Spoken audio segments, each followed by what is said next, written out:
Battlefield 6 is looking to be something special. And before you start playing, I have the most important guide, I believe, in this whole game is the settings.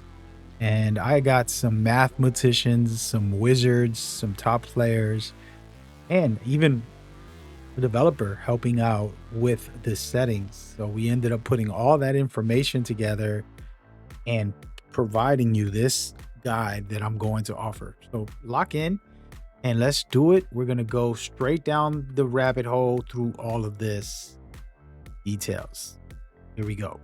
All right. So if you're going to play the open beta like I am, you want to do this. If you're going to play the full game, you also want to do this. So I'm going to go through a bunch of them. There's a lot in here. And I just want you to follow along and stick with me. There's some things you don't need to do. Their preferences, which the biggest one that I want to talk about to start off, I am not going to turn off tutorial guides at the moment until the game releases because this is a beta and I just kind of want to see if there's anything new. But most of the hints and stuff like that will be taken off because you want to focus on the experience. And I am the type of player that likes to have the minimal amount of things unless it's absolutely necessary. Okay, just a heads up.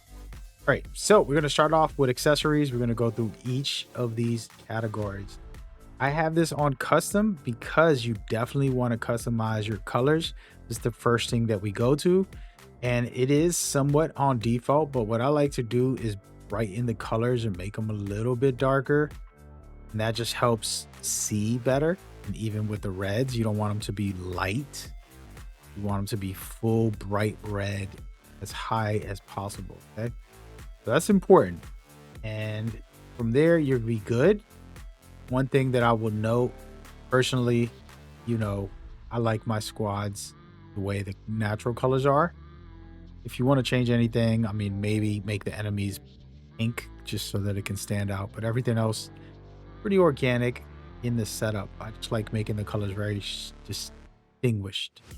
Brightness, you do want to turn this up a little bit. There are some areas when you go into a building or something like that and turning a corner, it can be a little bit dark. So having it up, and it depends on your monitor. Some of this stuff is monitor dependent, but I would say absolutely put it on 60 or above, right? 60 is the minimum. Now I want to go into camera. We're going to talk about this right here. Camera effects, very important. This is super key. You're going to turn off pretty much everything. You can't turn this all the way. It's at 20, but that's fine. The rest, you want it off. You don't want any distortion. You don't want any type of blurriness. You want to be able to see as clear as possible. Take everybody out. Now, if you got motion sickness, that's not my problem. You're going to have to work on that and adjust this. Okay. But make sure you have everything off in there and you're good to go. Now, there's a lot of controller things that it's going to get very convoluted if I go deep down the rabbit hole. But we're going to stick to the main ones and the main things for everybody. Some of this stuff, like I have auto sprint on. It might not be for you. You might just want to change this to normal, which is perfectly fine. But there is a specific one right here, which is called interact and reload. This is very critical. If I just went down the list, I tap to reload and then hold to interact, it means when I go to a door or a vehicle, I have to hold it. Moments and situations, you want to be able to just tap a button and interact with a door or rush in and not have to worry. But you don't want to put tap on that and then hold for reload, because in bad situations, you can do one or the other. Having priority interact means I'm going to break through that door fast. Okay. And then I have to hold to reload. Okay. So that's just a general key thing, in my opinion. And then the rest of these pretty much default. You should be fine. Nothing else to worry about in that segment of the situation. Controller vibrations. Normally, I would recommend this off. I want to try it for the PlayStation 5. I want to see what it feels like. But most likely I'll end up with this off. I do recommend it off for everybody. Okay. And then again, like I told you guys about tutorials and hints, you do what you want. Personally, I think it should go off. Now, gameplay, a ton of stuff to go over in here. And look at some of the vertical look settings. Okay. Right here, made sure that the aircraft is the only one that's inverted. Just feels better. That's the only thing I would say. And it's not a big deal. Some of this stuff, like I said, it's preference. And this is all hints. Again, more nonsense you care about. Just keep it pushing. From there, we got a lot of stuff to go over in this segment. So here's the first tip conversation piece that I want to kind of go over is the infantry aim is very important. I have it at 40, but the truth is you will be different than me. You would probably need a different setup. Okay. So once the game comes out, put it at 40, see where you're at, and then just adjust. And we'll talk about that more later when I do the full control breakdown, because there's a lot of key things in here when it comes to all of that stuff. Okay. Now, again, personally, we're going to get into all of the vehicles and all the stuff you have to do for that. Didn't want to go through it right this very second, but I did want to mention, do not touch your aim assist. People will lie to you, YouTubers, and tell you, lower that, lower that, lower that. It's going to help. Not going to help. You're going to ruin your strength and abilities to aim. Not good. Okay. All right. And this is the biggest one. And I guess I'll just bunch it in here before we get into the other stuff. There's too many settings. There's soldiers, vehicles, aircrafts, gunners, and transports, plus helicopters. So what does this mean? That means that this game is exaggerating with the way they got this set up. Okay. So for me, I'm going to try to keep it as simple for you guys as possible, but it's not so easy. So basically, if I go to preset and I go down here to buttons, the way this thing works, the original makes it so that I will have to slice someone with the R3 button since I'm using a controller. I don't want that. I want to be able to do things the right way. And I want to have my vehicle the right way. See right here, it says throttle up. So I hold R2 just like I do when I'm driving, okay? The same thing with all of these other things. But we're going to go into the vehicle, the soldier one, and we're going to go to alternate right here. Why? Because I want to be able to crawl with my R3 and then I'll have to melee with circle. Why is this important? Because if I don't and I leave it on default, I'm going to be meleeing with R3. I won't be able to crouch anytime I want. And that's not what you want. You want to be able to crouch. So alternate for all of these things, mainly for you to crouch for the soldier. And then for the vehicles, as I said earlier, I just showcased, you want to be able to use the trigger buttons to hit the brakes and to hit the gas. This is common sense, but for some reason, they don't have that set up that way. So you just want to put that on there. And then we can go into a ton of stuff in here, which this is the bigger deal. So if we're talking about getting around 40 is a good number.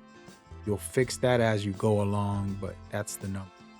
Then field of view for your player, okay? They did a math on this, and a lot of people gave feedback on this. People who played in the creator event, people who've been playing in the labs. This is all tested. 110 is a decent number to start off. You can go a little lower or higher depending on your monitor, what type of play you're playing on, or just a regular TV. It depends on what you're playing on. This is essential, okay? And make sure you put it somewhere in that range because it's going to just allow you to have a smoother gameplay. Now, the zoom sensitivity, this is very critical. And again, they did the math and the science, which I'm not an expert on. I just taken their advice. This is the number at 178. This one you can't change. This is like a must-have. Very important. Okay. Other three parts that go together, these three parts: BF4 for your soldier aim curve, and then BF1 for your stick input acceleration. Okay. Now, this is the key part. Acceleration means when you move it left or right, it can go slowly or fast, right? You can make it so that it just follows exactly what you do. If you put it at 0, you put it at 100, it'll be a little slower. It'll take a long time to accelerate. It's like all the way going downhill or not. You'll slowly go faster the more downhill you go. But you can make it steady if you put it at 0. So you don't ever really want to change this from 70 because this is like the standard.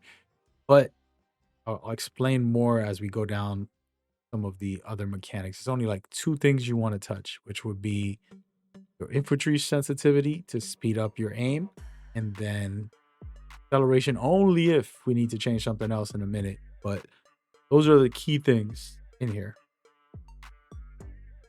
And then the second one, which is this right here and this. These are for you to be able to have, for example, right here, sensitivity when you're aiming, zooming in. Okay. 90 is about the sweet spot where it's not going too slow. But when you're zooming in, you want a little bit slower speed than your normal so that you can just target your shots, especially if you're using a sniper and different type of weapons. So I would say out there is good. You want to tweak this and the sensitivity above if necessary, but rarely. All right. And that's pretty much it when it comes to some of this. There's a lot more as far as like each of these different vehicles and controller schemes that I would have to go through over and over for each of them. But we're not going to go too heavily into it. But again, as long as you go into this presets and you fix what I said, you'll be fine. Now, each of these, again, you would have to do the exact same thing. Personally, I'm not going to do that right now, but I would have to go in and alter all of them for each of the different aspects. Okay. So forget about the soldier. We want to go through the vehicle.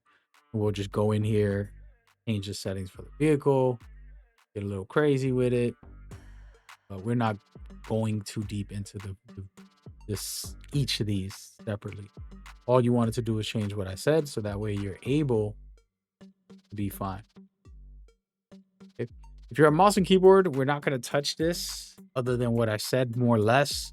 You would have to tweak your mouse sensitivity and all that good stuff to it, the similar style. Yeah. Have it on performance on the PlayStation 5 right now.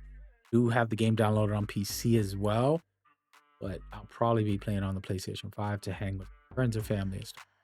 Now, again, all this stuff is the same. I had to put this all the way up. The reason why I want my vehicle third person field of view high is because the more you can see, the better. You're in a vehicle, you're not in first person, you're not really caring too much about it.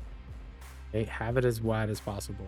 Turn off all the blur for your vehicles, all of the film grade, every single one of these.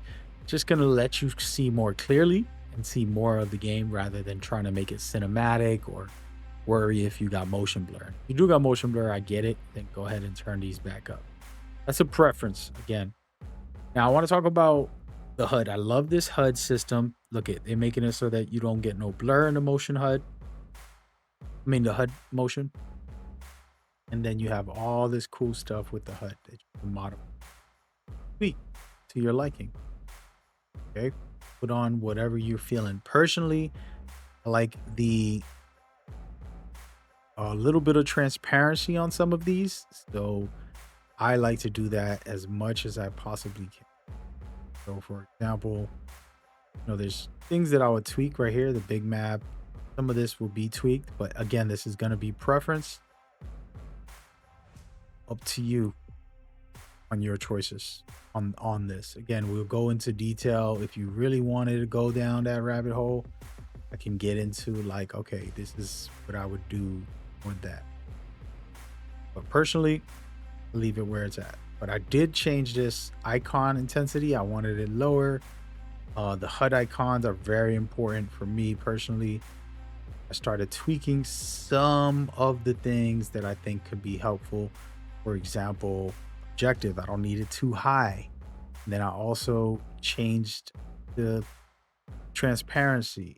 Same thing with the friendlies. I lowered that as well. My enemies, I have it scaled at 90. These are my squadmates are 90. Then the enemies at 100. So that means that I will always see the icons for my enemies, the biggest, right? And then you can lower all of these depending on what you want to do. I wouldn't lower them more than 85 or so for the most part, because you do want to know what's going on in the game, you know? Those are key things. Yeah, keep that in mind as you go do things. The number one thing in here is E right here. So, what color do you want your crosshair? Personally, I like it blue because enemies are red and the blue doesn't go well with that. So it makes it so that when you aim on them, you'll be able to hit them pretty hard. I would tell you to adjust some of these things depending on your playstyle. Like if you want a thick or default, you would have to just see what you're feeling in those scenarios. Didn't change anything here because I felt like we'll be fine. Personally, I'm going to turn damage numbers off. The distraction, I just want to know I'm hitting my shots. I'm not going to worry about this too heavily. Casually playing with cinematic view kind of feels good. But yeah, there goes that. And of course, there's like audio stuff. I think this depends on the person, so it's impossible to kind of give you the right recommendations unless I know what system you're using, stuff like that. The only thing I can say is turn off the music if you want, you know, to be able to have more sound and stuff like that. And that's pretty much it. Other than that, those are all preferences and choices of what you might want or like. And that's pretty much the rundown for the settings. Is more to get into for each of these different settings. I think EA is going to have to work on this for Battlefield 6 because I have to tweak every single vehicle and different things. The soldier, the vehicles, the aircrafts, the gunners, everything just to make it work. I already showed you more or less what you need to do with the preset, but each of these settings you can go in and tweak them as well, which is a great feature. Not mad about it. But you would have to go through everything I just said for each of them so they can all feel the same. Okay. That's pretty much the main rundown for your settings. I am excited. I cannot wait for Battlefield 6. I will be playing this. By the time you watch this, the game's already coming out. Like as far as the betas, we're going to be playing a lot of it. I'm going to be on stream, and hopefully you're playing too and you're enjoying it with these settings. You can come into my chat and say thanks for the settings. Be nice. Definitely update this when the game fully releases, because to be honest, I already had these settings and I played a long time ago. It was playtest time. Then the labs started doing their thing, and then the creator event, and now this is the official beta. So we're going to be locked in. All right. So stay tuned for more. Make sure you like, comment, subscribe. If you rock with me, have a blessed day. Be safe. Stay blessed. Peace.